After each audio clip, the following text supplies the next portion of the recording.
I was driving through Southern Virginia last week, late at night, and I was actually pulling a trailer, and so I had one of those moments. I didn't follow the GPS right, and I was in some very like country back roads, and I had one of those moments where you have to swerve to kind of get around something, suddenly, and late at night you got the high beams on, it's very dark, and then something's there suddenly on the road. You appears either whether it's an animal or just something that was just left there on the road, and you swerve to get around it. So I moved quickly to get around it.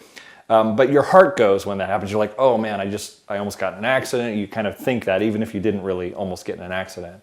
But we've all experienced that, right? That there's a moment where you swerve, and then when that's done, you kind of get back in your lane and you keep on going. And swerving is not bad. If you momentarily pull off course and then go back on course, you're fine.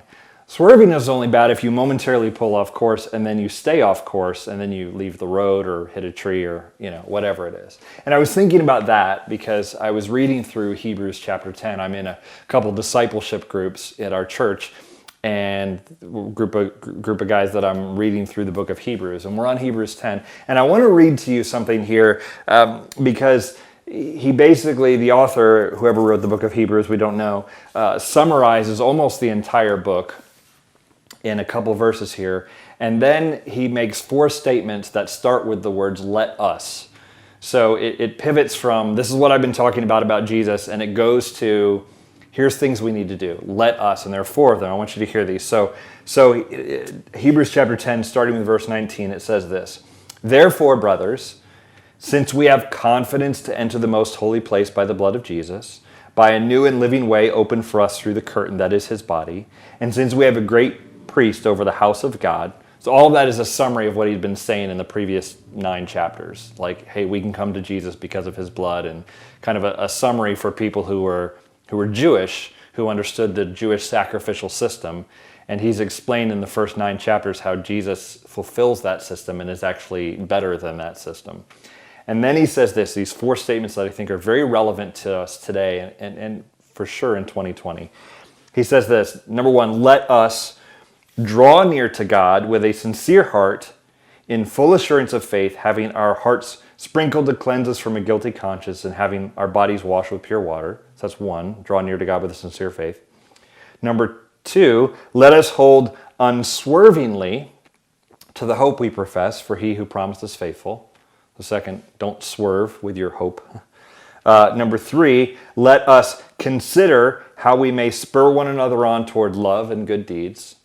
So consider ways to spur each other on. And then number 4, let us not give up meeting together, as some are in the habit of doing, but let us encourage one another, and all the more as you see the day approaching. So I was thinking about those 4 things, and I guess I was wondering, or what I wanted to challenge you with, or wanted you to think about, is which of those is most relevant to you right now? Are you struggling to draw near to God with a sincere heart? Do you feel fake right now? Do you feel like God is distant from you? Is that the one you're struggling with?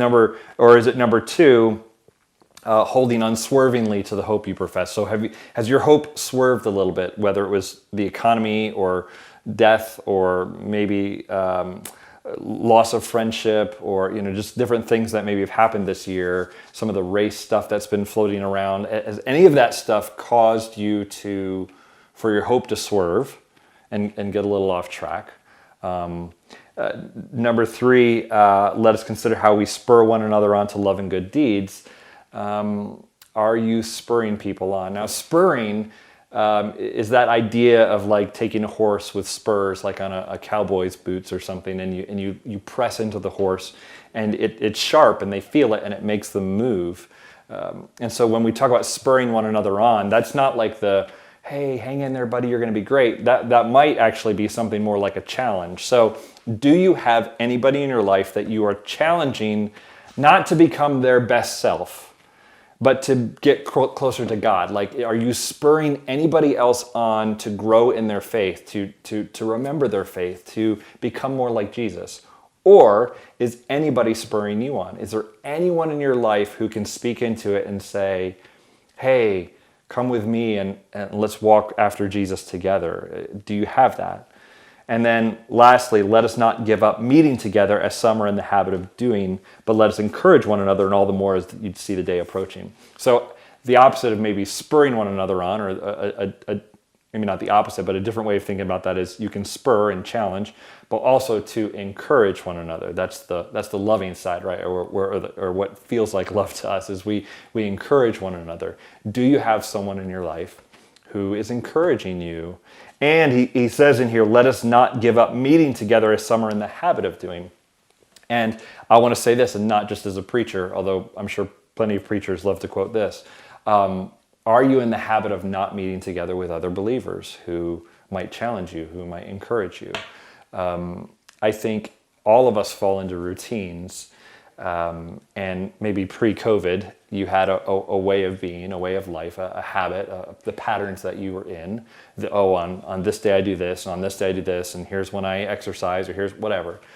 And the disruption of 2020 has led to a disruption in your habits. Are you now in the habit of not meeting together with other believers, whether it's church on a Sunday or a small group or whatever? And that's okay. Like I get why that happens, but maybe you swerved and it's time to get back on course.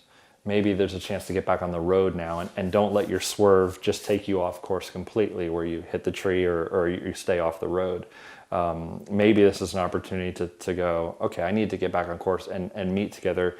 And the writer says, we need to meet together to encourage one another. All the more. And I feel that all the more as loud as the culture gets, as crazy as things get around me, I feel the need all the more to get together with other believers and encourage one another so that we can remind each other what is true, what is right, what is noble, what is good, those sorts of things. So those are the four let us statements in Hebrews. And if you feel like you've swerved this year, my hope and prayer is that you take those and you go, okay, let me evaluate, and how do I get back on track? If you don't go to the gym one day, that's fine. If you're like, I go to the gym every day, and you don't go one day, that's fine. But if you don't go 2 days in a row, now you're starting to build a new habit towards something else. And so maybe this would be a good check-in or a good time to evaluate what are the new habits I'm building, and are they actually the ones I want, and how do I get back on track? So that's some thoughts I wanted to give you on this beautiful fall day. I hope you guys are blessed and doing well. Take care.